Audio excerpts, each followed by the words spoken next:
the almost unbelievable events of the past 19 hours. It was a calculated, ruthless and bloodthirsty attack on the heart of America. The tall and proud twin towers of New York's World Trade Center now just rubble. The Pentagon also ploughed into by a hijacked airliner. Michael Usher, who's in New York, begins our coverage, which we warn does contain many graphic images which are certainly disturbing. America was under attack. New York was the front line, and the World Trade Center, famous twin symbol of American prosperity, was on fire. At 8:45 in the morning, a Boeing 767 speared deep inside the North Tower. It was already crowded with some of the 50,000 people who worked at the complex. 19 minutes later, it became brutally clear this was no accident. The incredible sight of the second passenger jet heading straight into the second tower, setting off a huge explosion. Boom! Oh, man. What's going on? From far below, another cameraman recorded the scene as a man sat unaware of what was happening. The jet was swallowed by the building, then almost emerged on the far side. The most audacious terrorist attack in history was fully underway. It's got to be a terrorist attack. I can't tell you anything more than that. I saw the plane hit the building. By now, the world was watching as planes took hold, but even then, few expected this was about to become worse, much, much worse. Trapped by flames and smoke, dozens of people hung out from the broken windows, trying to attract help, but many others realized rescue was impossible. One at a time in different parts of the building. I just started to see the people just drop. And I must have counted like 30 or 40 people, you know.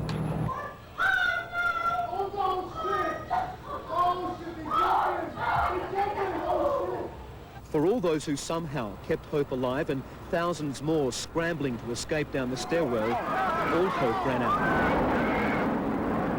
Oh my God. We gotta go. In a horrifying, peeling cascade, all 110 floors of the South Tower came thundering to earth. A doctor recorded the scenes on his camera. Hope I live. I hope I live. It's coming down on me. Here it comes. I'm getting behind a car. It's incredible.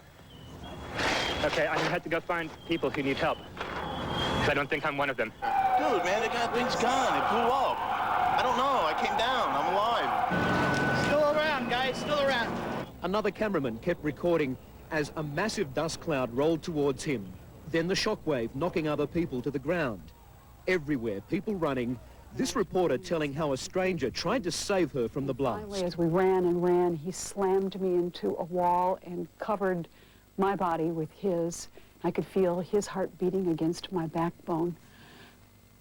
And I think both of us were sure we were dead. And then the North Tower, also shaken to its very foundations, could stand no more. The second one is going down now.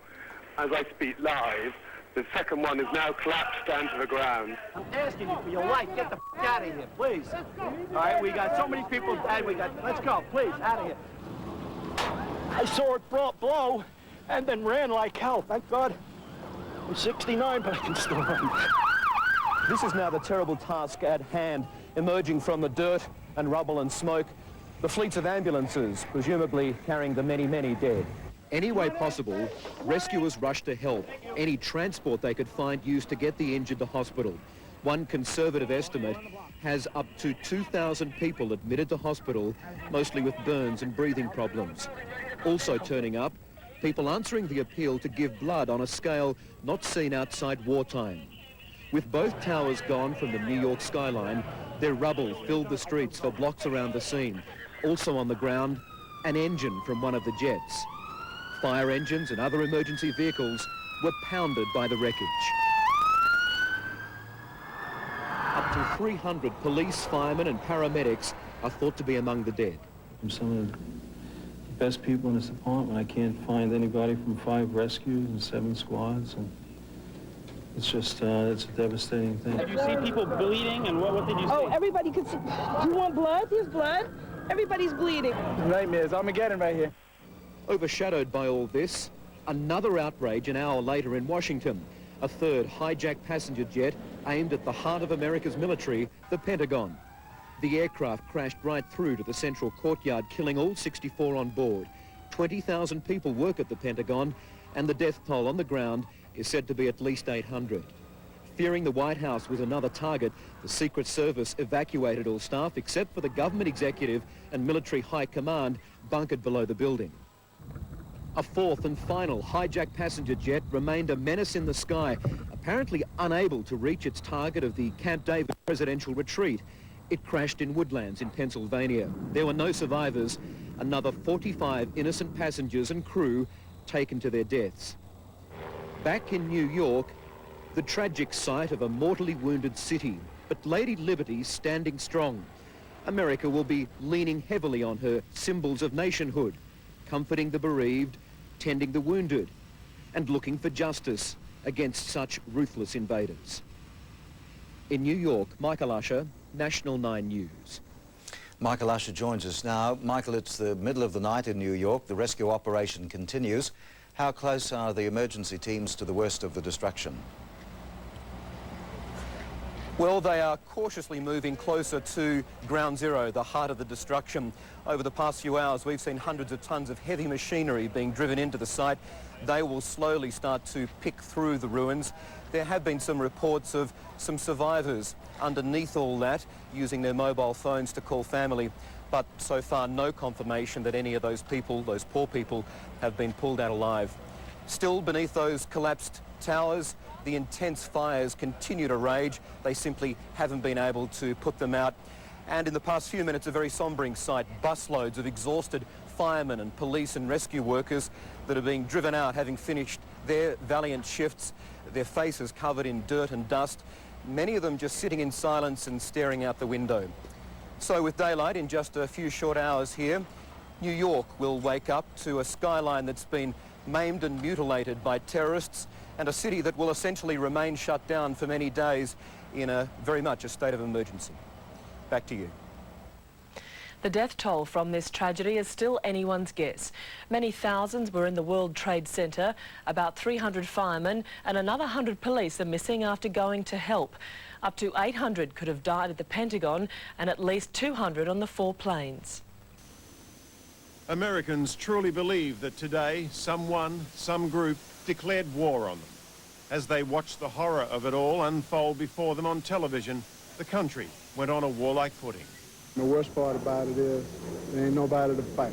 With the World Trade Center burning in New York, the Pentagon partly destroyed in the nation's capital, the White House was thought to be the next likely target. Move everybody across the street. The president was out of town in Florida, so everyone, except the vice president and his national security team, were told to get out. I'm told that a plane went into the Pentagon and they're chasing us off the ground here. The vice president then headed for a bomb-proof bunker to coordinate a response to the crisis. Everybody back. With the continuing threat in Washington, the Secret Service ordered President Bush to stay away from the city. A meeting with school children in Florida was abruptly interrupted, but he was soon trying to reassure a shocked nation. Freedom itself was attacked this morning by a faceless coward. And freedom will be defended. President Bush was eventually given the all-clear to return to Washington in the late afternoon. His plane shadowed all the way by a group of fighter planes. Soon after, an obviously shocked president appeared on the nation's TV screens. The pictures of airplanes flying into buildings, fires burning, huge structures collapsing, have filled us with disbelief, terrible sadness, and a quiet, unyielding anger. He described the death toll as in the thousands and issued a warning to those responsible for the attacks. I've directed the full resources of our intelligence and law enforcement communities to find those responsible and to bring them to justice. We will make no distinction between the terrorists who committed these acts and those who harbor them. Government buildings all over America have been closed and workers told to stay away until the FBI gives the all clear, because this attack was so well planned, so secretive, there's no guarantee that the mayhem we've seen today is the end of it. And for the first time in the nation's history, all airports across America were immediately closed. There will be another few hours before any decision is made about when planes will fly again. The airport's being evacuated, they need to go home. The World Trade Center was seen as the ultimate symbol of America's economic power. Situated close to the world's best-known financial district, Wall Street, there are real fears now about what might happen when the stock market eventually reopens and what effect all this might have on an already shaky US economy. This is a very serious event. It's economic shocks that come out of the blue that ultimately send us into economic recessions, and this certainly qualifies as a shock of immense proportion. In another security procedure never before witnessed, senior political leaders were helicoptered to a secret location, while other politicians and their staffs were told to get away from the Capitol building, while fighter planes patrolled overhead. And then police closed off the city of Washington to outsiders. A sense of quiet rage settled over the national capital. Let's get away from the building, ladies and gentlemen. It was a feeling echoed across America. It's people now worried about the future, with so many asking, how could this have happened? I hope they're sending planes over there right now. Take care of business. Military leaders were brought out as well to do their best to reassure a shell-shocked nation. But make no mistake about it, your armed forces are ready. At airports where those hijacked planes were due to land, tragic scenes as emotional relatives realised their loved ones would not be arriving. And finally, in a move to unify a stunned population, a group of politicians from all sides gathered on the steps of Washington's Capitol building tonight. They were there to show their resolve on this, the worst of days. God bless America, my home, sweet home. Robert Penfold is in Los Angeles. Robert, is the United States likely to retaliate quickly? Oh, certainly. There's no doubt that once America finds out who did this, retribution will be swift. In the past, we've seen US airstrikes on those who attack America happen within hours. But this attack caught so many by surprise, it will take a while to pinpoint if it was, as so many believe, Osama bin Laden's terrorist group. It's also a huge test for President George Bush.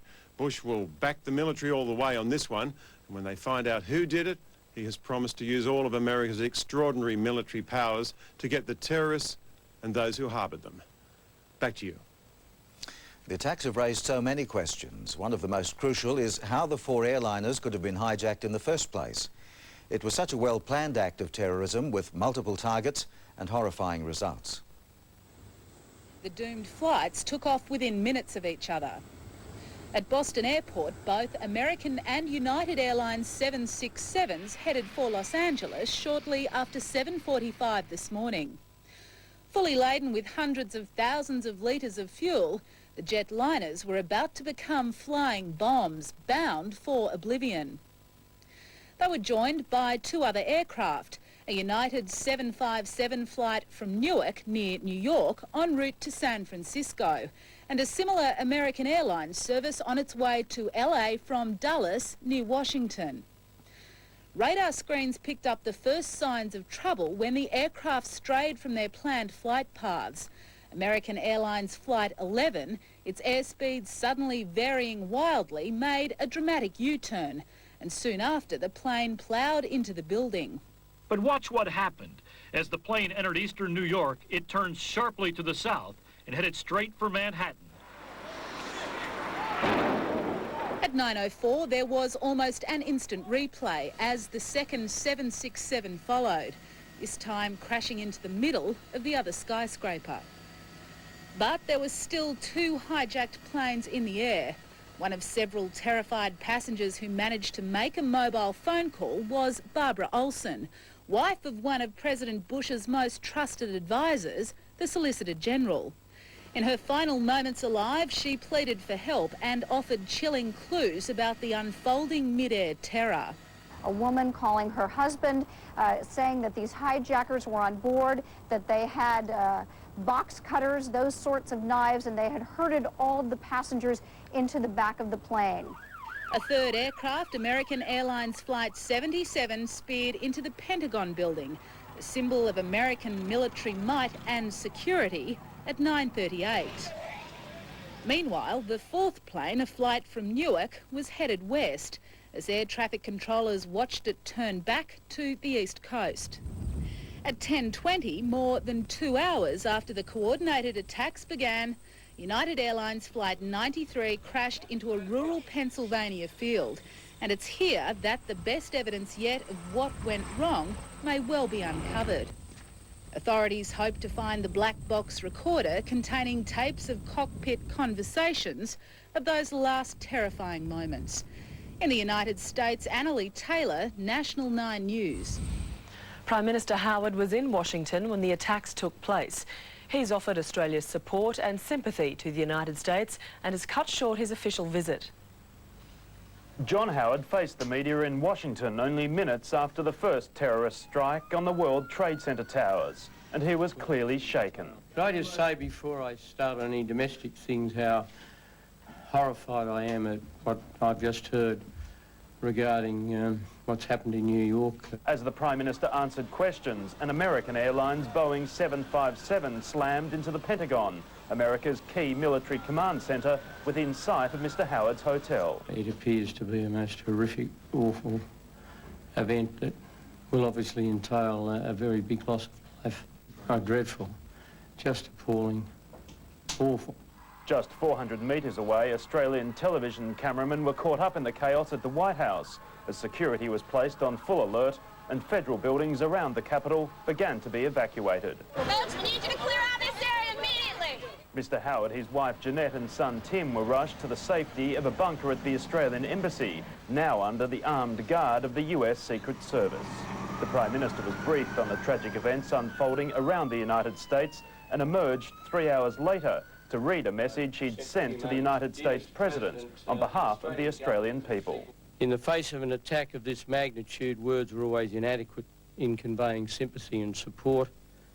You can, however, be assured of Australia's resolute solidarity with the American people at this most tragic time. My personal thoughts and prayers are very much with those left bereaved by these despicable attacks upon the American people and the American nation. Mr Howard joined the international condemnation of the attacks. I can only hope, as I know all decent people around the world will, that those responsible for this despicable series of attacks upon the United States will be hunted down and meted out the justice that they so much deserve. From Washington, the Prime Minister was scheduled to fly to New York tomorrow for talks with United Nations Secretary-General Kofi Annan and a series of meetings with local business leaders. But that program has now been cancelled. Obviously, in the light of what's happened, it's unlikely that I will complete my program. But there's no firm indication when the Prime Minister will leave for home. He's expected to stay in Washington for at least a day, where he'll watch the events unfold. In Washington, Nigel Blunden, National 9 News. And reporter Nigel Blunden joins us from Washington. Nigel, what are the Prime Minister's immediate plans? It's still a couple of hours before sunrise here in Washington, the US Capitol remaining on high alert, flags stay at half-mast, and the smoke from the Pentagon is clearly visible in the night sky. Our Prime Minister John Howard remains at his safe haven, the Australian Ambassador's residence in Washington. He's there with his wife Jeanette and also son Tim, who's with his parents here in the United States, as well as a couple of other of the key officials from the Prime Minister's party here in the US. At this stage, there's no confirmation as to just when the Prime Minister will return home. He has said through his office that he will stay for at least another day in the United States as finalisations of the actual logistics of getting Mr Howard are worked out, whether that being a commercial airline flight back to Australia or whether Mr Howard will travel home on a government jet sent here from Australia. While the Department of Foreign Affairs is unable to confirm any Australian casualties, its latest figures are that there are 50 Australians unaccounted for in New York. Thousands of Australians work there, many at the World Trade Center and in offices around the complex. Some told us today of how close they came. When the first plane crashed into the World Trade Center, Australian Adam Hopp was working on the 73rd floor. I literally thought it was the ceiling on the floor above me coming down on top of me. I turned and ran. Regina Schleider was working on an adjacent building with a 180-degree view of the disaster. We could see one of the trade centre buildings engulfed in flames, and part of it was missing. We could see people were jumping or falling out of the building. It was absolute carnage. Carolyn Rawson, working for an insurance company on the 103rd floor of the World Trade Center, saw the first plane crash into Tower 1. And there was a big heat wave, and someone from my team was there, and she said, just let's get out now. And we just ran out, but a lot of people hadn't realized yet what was happening. That urge to run immediately, her Australian family says, clearly saved her life. If she had stayed maybe 10 minutes and the second plane had hit, she would have been cut off from getting down to the first floor because the plane would have hit below her floor. Just 200 metres away from the second tower was Australian fashion designer Richard de Chazal. The next thing I knew, I think one of the wheels must have come off the plane. It hit somebody standing next to me. Richard phoned his sister in Sydney to say he was safe, but hit by debris. That news too much for his mother in Queensland. And he just saw it all happen. And sorry. You're very lucky. Yeah, very. Extremely lucky. And as the calls went out for medical assistance, Sydney doctor Jeff Darms jumped on the subway and spent 6 hours at the scene. Very much like the kind of things you may have seen in pictures of Beirut. The injuries really seem to be at two extremes. There are those who've been killed outright, and those who got relatively mild injuries. He says he treated at least 30 victims. They're mostly crush injuries and burns. Many still don't know the fate of their relatives, and Australian families of known survivors, while thankful, are still reeling. It's so hard to come to grips with. I mean, when we first heard about it last night, all I could really think of doing is praying, you know, just praying. Cheryl Taylor, National 9 News. The Department of Foreign Affairs is taking many calls to its hotline for people worried about family or friends in the United States. The 24-hour number is 1300 555 135. That number again, 1300 555 135. But the department warns that because of the extent of the disaster, it could take some time to verify the welfare or whereabouts of Australians. Still, no one has formally claimed responsibility for the atrocity, but already American authorities say they have reason to believe that international terrorist Osama bin Laden is behind it. A sharp contrast to the shock and disbelief in the West. In the Arab quarter of Jerusalem, Palestinians were celebrating, showering children with lollies in a macabre show of triumph. In the early confusion, a Palestinian splinter group appeared to claim responsibility. That was quickly withdrawn, and it became clear that many in the Arab world wanted to distance themselves from the atrocity. We are completely shocked. Completely shocked. Unbelievable. The finger of blame is already pointing at this man, Saudi warlord Osama bin Laden, a billionaire. He's the world's most wanted and ruthless terrorist. He's said to be one of the few people in the world capable of such evil. Thought to operate from Afghanistan, he's sheltered by the ruling Taliban, who deny he was involved. Middle East observers are not convinced. Bin Laden declared clearly 5 years ago that he will attack American interests and American embassies and American troops in the Middle East. Bin Laden is already implicated in some of the worst terrorist attacks on the US. The 1998 bombing of American embassies in Africa, a suicide mission on the USS Cole just last year, and the first attack on the World Trade Center in 1993. For a time, it seemed that the US was launching a retaliatory strike, with explosions clearly visible in the Afghan capital, Kabul. Washington denied taking action. It later emerged that anti-Taliban forces were responsible. Whatever the evidence against bin Laden, the United States has many enemies, among them Colonel Gaddafi of Libya and Iraq's Saddam Hussein. Iraqi TV said the attacks were the fruit of American crimes against humanity. Israel's leaders are sobered as never before. At this most difficult hour, all Israelis stand as one with the American people. Israel has closed its borders to foreign planes and declared a day of mourning. It's clear that the world will not be the same place to live in from now on. The fear now across this region is when and where retribution will come. Simon Boda. The horror of what happened quickly spread around the world, panic hitting the London Stock Exchange and other key buildings as security around the British capital was stepped up.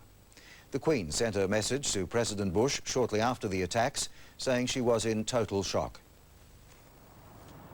The building at the heart of London's financial district was not officially evacuated, but most people chose to leave anyway.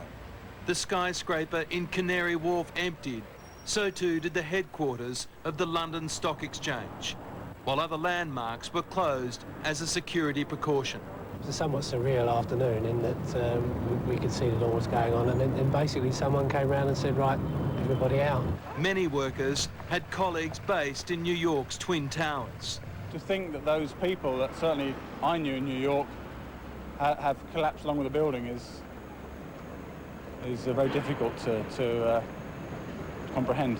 We know people in those buildings, so I just think it's terrible. It was early afternoon in London when news of the attack came through. Across the city, people stopped to watch the full horror played out on television. For years, the City of London has lived in the shadow of terrorism from the IRA. After today's events, it's now clear that threat may come from further afield. With the United States virtually sealed off, transatlantic flights were cancelled. Those en route were either diverted to Canada or forced to turn back. The pilot came on and said, you may be aware that we've been circling, we're in a holding pattern. We are unable to enter international airspace. Prime Minister Tony Blair rushed to Downing Street to convene a crisis meeting of the government's emergency committee, which was quick to raise security to its highest level. Flight paths into London have been changed so there will be no civil overflights of central London. Security has been increased across the full range of government buildings and military premises. And on the streets, it was clearly visible, the familiar ring of steel once again protecting the capital. US embassies both here and on the continent have been the focus of most attention. All have been given permission to close. In Moscow, President Vladimir Putin sent his condolences to the United States. French President Chirac expressed his outrage. There's no containing emotions. Across Europe, the grieving has begun. American 60 Minutes reporter Scott Pelley has been right to the scene of the disaster, managing to get inside the exclusion zone set up by New York authorities. He has spoken to rescue workers and recorded some of their accounts. Here now, his close-up view of this overwhelming day. On some of the highest floors, the inferno and the smoke fueled a panic that led some to the windows, where they were either blown out or chose to fall. I've seen at least 12 people either jump or they had no choice. I don't know if it was by force. They didn't want to get burned or they didn't want to blow up, but they just jumped. And just look at them flying out the buildings like they're paper. For New Yorkers who witnessed the catastrophe, there was no doubt for an instant that it was terrorism. It was too nice a day for that to be an accident. We're just talking amongst ourselves. You knew the plane hadn't gotten lost? Not a day like today, first thing. It's a beautiful day. How does a plane hit a building on a beautiful day like that?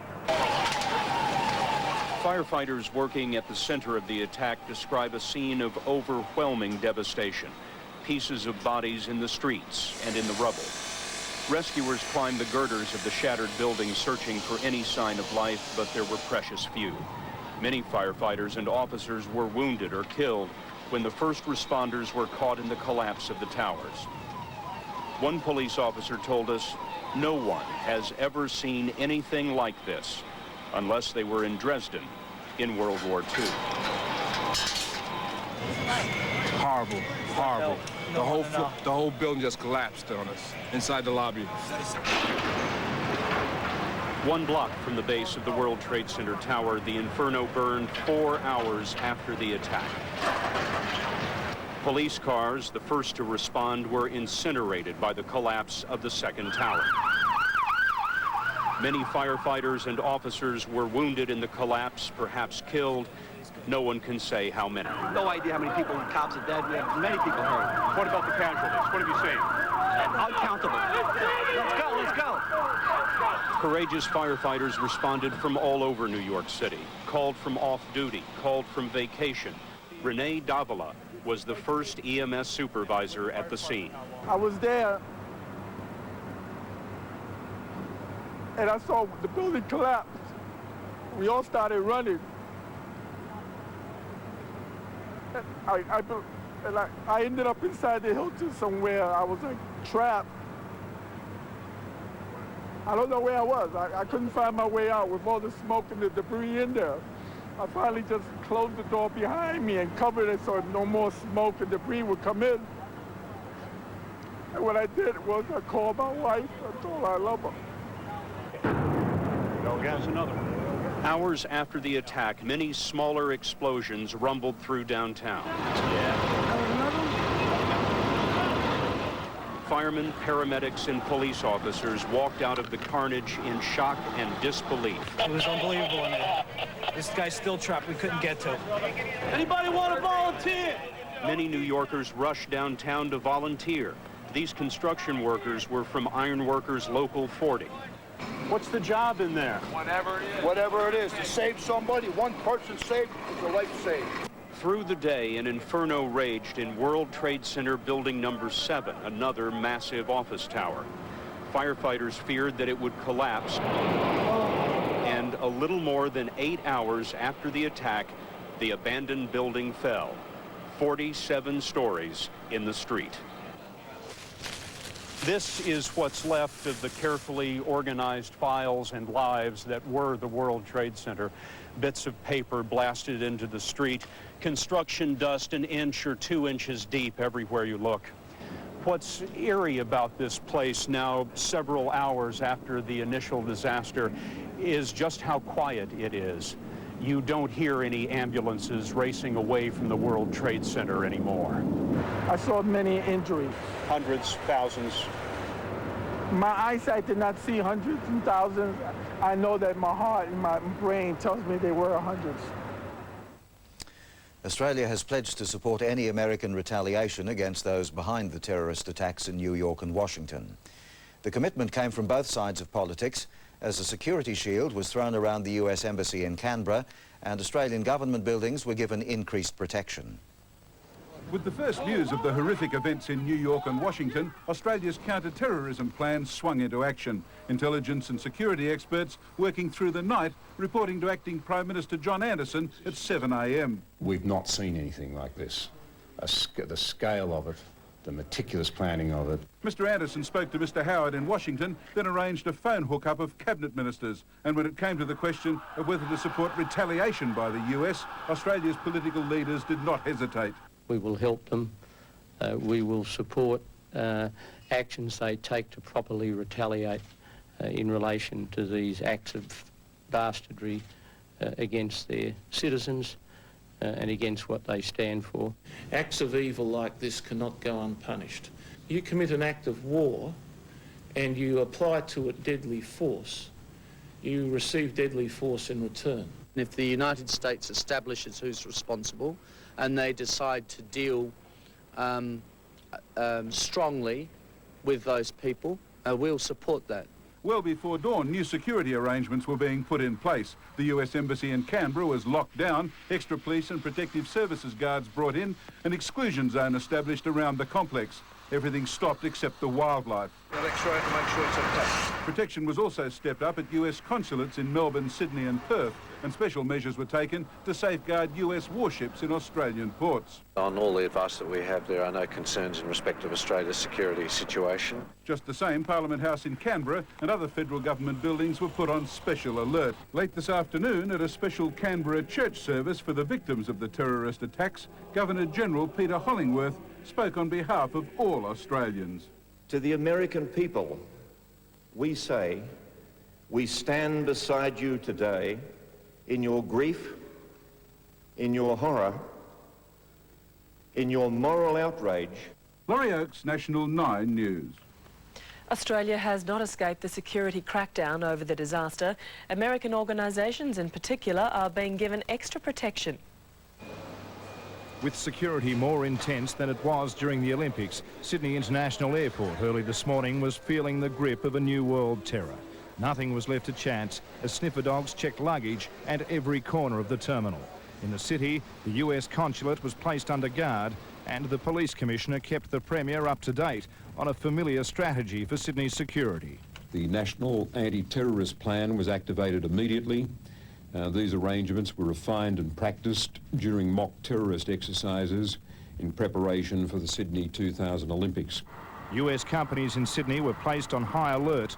Our role with our major corporates is to provide security advice on how best to protect their assets and their people in times of crises like this. Workers at the headquarters of American Express and the Walt Disney Corporation were sent home. The entire security scenario for the United States and US business has changed, and it's probably changed irrevocably for the foreseeable future. As many landmarks had their flags at half-mast, tributes and sympathy poured in back at the consulate, some just unable to hide their emotion. It's touched me deep inside, and I think the whole world needs to reflect on it. Located on the 59th floor of one of Sydney's tallest buildings, the MLC Centre, the US consulate will stay closed for at least 2 days. But it's not the only diplomatic office in Sydney on heightened security alert. The Israelis have been taking just as many precautions. We are intensifying according to information available. We definitely pay more attention. The Israelis live in a constant state of security awareness, and the implications of Australia's alliance with the US were not being underestimated by anyone in Sydney today. Adam Walters, National 9 News. Former US President Bill Clinton has been bunkered down under tight security in North Queensland in the tourist town of Port Douglas. He's believed to have cancelled the rest of his private holiday and a trip to Taiwan. A short time ago, Mr. Clinton was on the move towards Cairns. Only hours before the attack, Bill Clinton was out and about enjoying the Port Douglas sunshine before boarding a boat for a private tour of the Great Barrier Reef. We're going to have a couple of great days here. Later, Mr. Clinton dined at a local restaurant before receiving the phone call that changed everything. What do you think is going through his mind, you know?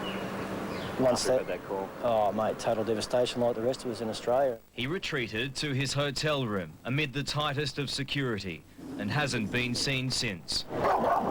Queensland police reinforcements arrived at the hotel throughout the night, concerned the former US president could be another target. Obviously, I can't go into the absolute details of it, but we're taking what we'd class as the normal precautions in a situation like this. This morning, the resort was virtually deserted. Is Mr. Clinton left yet? I've no idea. We have increased security for Mr. Clinton to a level where we are confident that he is safe and secure and will be safe and secure until he is able to leave this country. Mr. Clinton was due to leave Cairns today, and while secrecy surrounds his movements, it may very well be that Port Douglas is the safest place for the former president. He is safe. He'll obviously want to return to the United States as soon as possible, but I don't intend to indicate his travel plans. That would be quite wrong. In Port Douglas, Carl Stefanovic, National 9 News. The United States airline, which lost 2 planes in the American tragedy, has been involved in a mid-air scare which ended in Brisbane. The Sydney-bound jumbo had to be diverted when the crew became concerned about a passenger. With the terrorist attack still unfolding thousands of kilometres away, a scare in Brisbane. United Airlines Flight 815 from Los Angeles diverted just before dawn. More than 200 passengers were forced to sit and wait as experts examined the plane.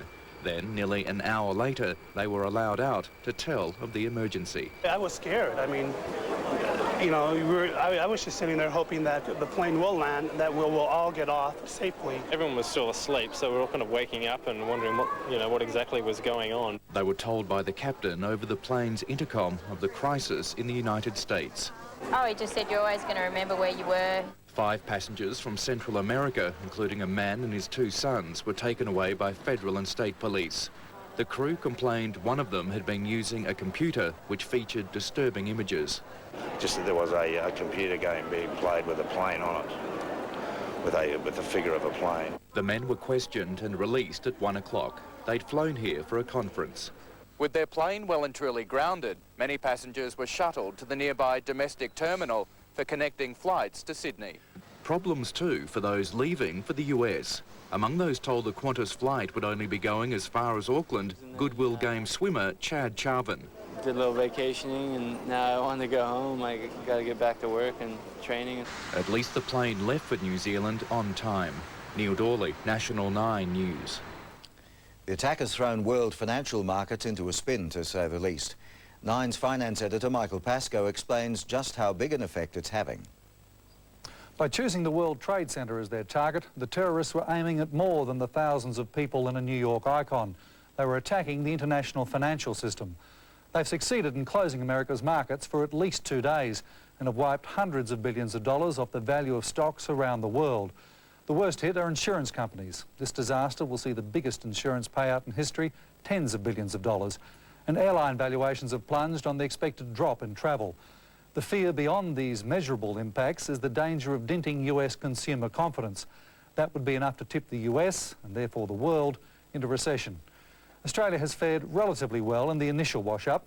The All Ords lost nearly 132 points, 4.1%, while Tokyo dropped 6.6% and Hong Kong crashed more than 11%. In something of a vacuum with no US markets, small investors here reacted more than the major institutions. Nearly all superannuation managers temporarily ceased allowing members to switch funds. Against the mood of the American shutdown, Macquarie Bank decided to continue with a $500 million fundraising. CEO Alan Moss explaining earlier there was principle as well as money involved. It's very important that financial institutions around the world demonstrate that this sort of terrorism is not going to disrupt the financial community. But it still hurt. Among the main falls, AMP shed $1.81, News Corp $1.60, or more than 10%, The National $1.57, NRMA Insurance 23 cents, Qantas 32, QBE 76, and Telstra 22 cents to a new 3-year low of $4.67. Our dollar initially rose against a weaker greenback, but then retreated. It's trading now at 51.82 US cents, helped by rumours of Reserve Bank intervention. But one market jumped strongly and very cynically. Oil prices surged overnight and petrol prices instantly soared. According to the Fuel Watch price monitor, the most common price charged in Brisbane today was 87.9 cents a litre, up 10 cents or nearly 13% from yesterday. Such apparent profiteering might catch the immediate hip pocket, but much more important for us all is an early return of confidence in the stunned US markets. Anything less, a recession threatens. Back to you in the studio. Hundreds of people rolled out a sympathetic welcome mat for passengers arriving in Australia this morning from the United States. While the world watched those amazing pictures, the travellers were mostly unaware of the disastrous attacks. Just hours before the ill-fated jets took off, around half a dozen flights left the US bound for Australia. Passengers, including some from New York, had no idea of the tragedy unfolding until they touched down, when they were informed by flight crew. At the airports, ambulance officers and counsellors were on standby. My family works at the Trade Center. My nephews and all that are in finance in the Trade Center. And I don't know what to do. I can't call. There's no lines going through. On board a flight from New York, pop star Britney Spears, too distressed to speak. And newly crowned US Open champion Leighton Hewitt, a homecoming soured by thoughts of what if. All day yesterday I was sort of travelling around in the car holding the US Open trophy around those streets. For American backpackers on the Gold Coast, half a world away from home, the shockwaves were just as powerful. Took a couple steps back and I was just like, and it's just read America under attack. And my heart stopped, skipped a beat. Nick Cruz was in a nightclub when he found out. The music kept going, you know, and the people kept dancing and stuff like that, and it just paralyzed me. His biggest fear now, what happens next? It's just a tragedy all the way around, and maybe the biggest tragedy of it all is what's going to happen in reaction to it. Sally Eales, National 9 News. Across Brisbane, churches of all denominations have held special services for the victims of the American tragedy.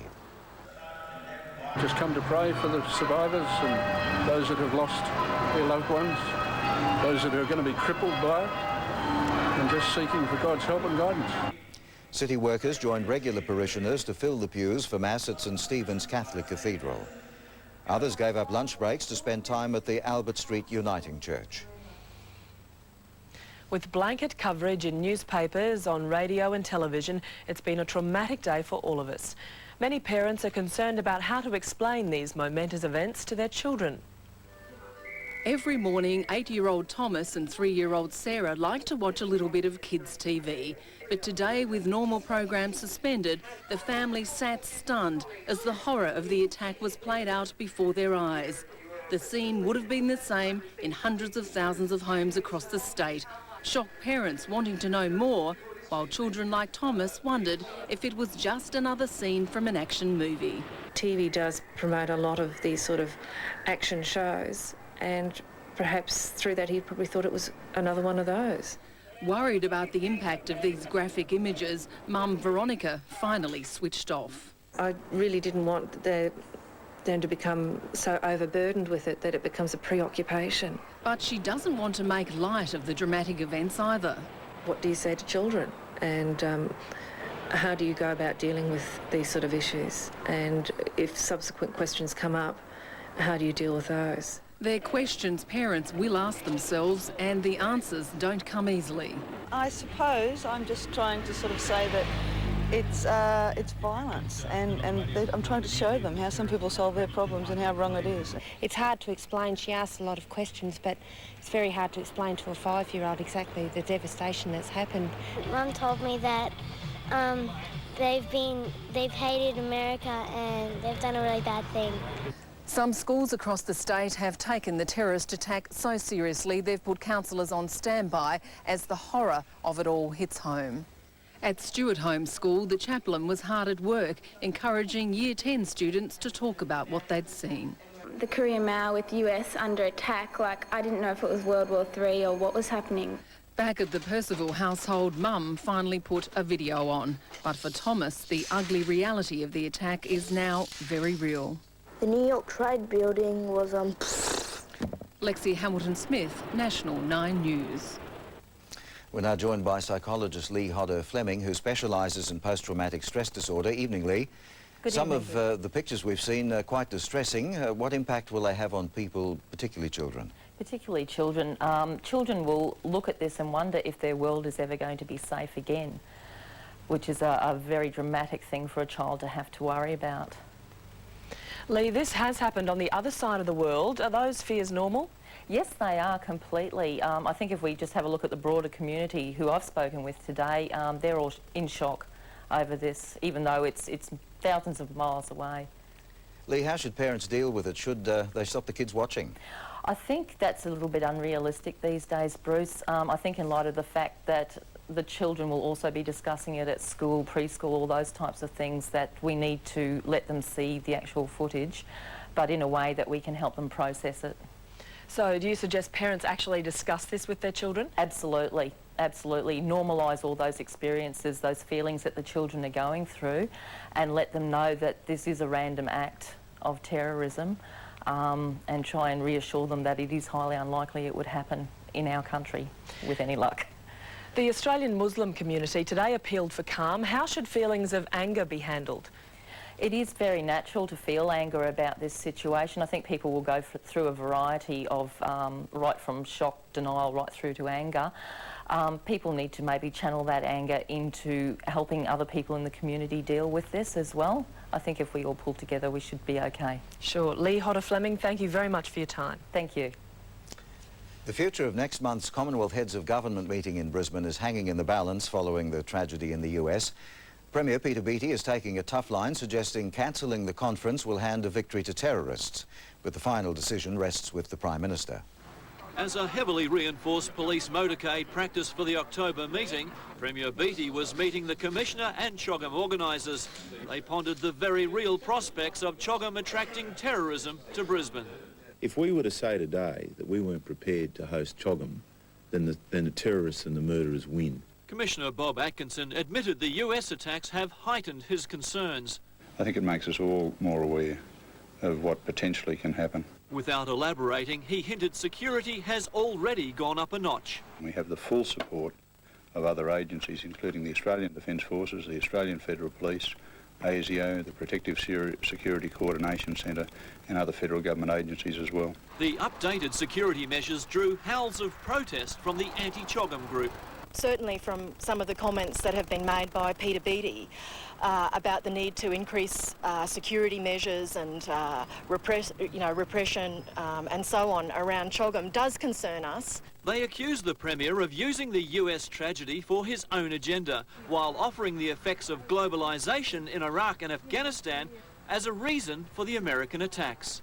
I think that possibly what's happened is that people who have suffered as a consequence of those sorts of policies, basically to back up oil profits in the Middle East, that you've got people who have reacted to get. Mr Beattie says the added security will be a burden for everyone, and it doesn't come with any guarantees. I can't give any guarantees about absolute guarantees, but what I can say to the people of Queensland is that we have all the appropriate measures in place.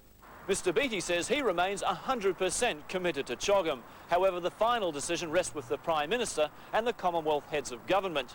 If Mr Howard decides to scrap CHOGM, Mr Beattie says he will support him. Arrangements for CHOGM are proceeding. In Brisbane this evening, the 650 volunteers are receiving their uniforms. Steve Marshall, National 9 News. Queensland's Parliament met briefly this morning to condemn the terrorist attacks before adjourning business for the day as a mark of respect for the victims. Premier Peter Beattie has urged all Australians to think about our democracy and to cherish it. MPs were in a sombre, reflective mood when Parliament resumed this morning. The Premier arrived from security briefings reassured by a colleague.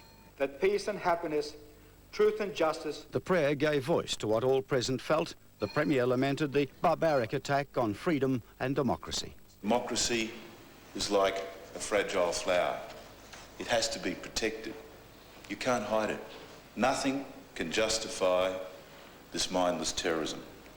Mindless terrorism which has destroyed innocent lives of ordinary people. Opposition leader Mike Horan just as emotive. To think that this tragedy happened in the shadows of the Statue of Liberty, which really symbolises peace and freedom in the new world, really I think demonstrates to us all the heavy responsibility that members of Parliament throughout the world have. Members observed a minute's silence before Parliament adjourned for the day as a mark of respect for the victims. The last two occasions when Parliament didn't sit for a day were in '83 during a coalition crisis and in 1968 to mark the death of a Premier. As a further measure of the state's condolences, flags on government buildings were lowered to half-mast for the day. Spencer Jolly, National 9 News. There is, of course, some other news tonight, and we'll take a few moments for that in our continuing coverage of this disaster. Firstly, the future of Ansett is looking bleak. Qantas has decided it will not buy the troubled airline because Ansett's problems are simply too great. In Sydney and Melbourne, Ansett engineers and maintenance workers gathered for crisis talks amid rumours the airline could be grounded as early as this afternoon and staff would be locked out. I can't swear, but it's utter disgust and disbelief. 30 Kiwis, mate, they did to us. With Qantas saying Ansett's problems were far too great to take on, Air New Zealand's board was desperate. After running Ansett into the ground, it wanted taxpayers here to pay for its mistakes, begging the Australian government to underwrite the airline's billion-dollar debts while it attempted to create a new discount carrier, Ansett 2, a Virgin-type operation only bigger. We've just been advised that the Australian government does not favour this proposal. As the pilots' union offered a staff buyout, Ansett's parent company then signalled a fire sale, claiming they'd received other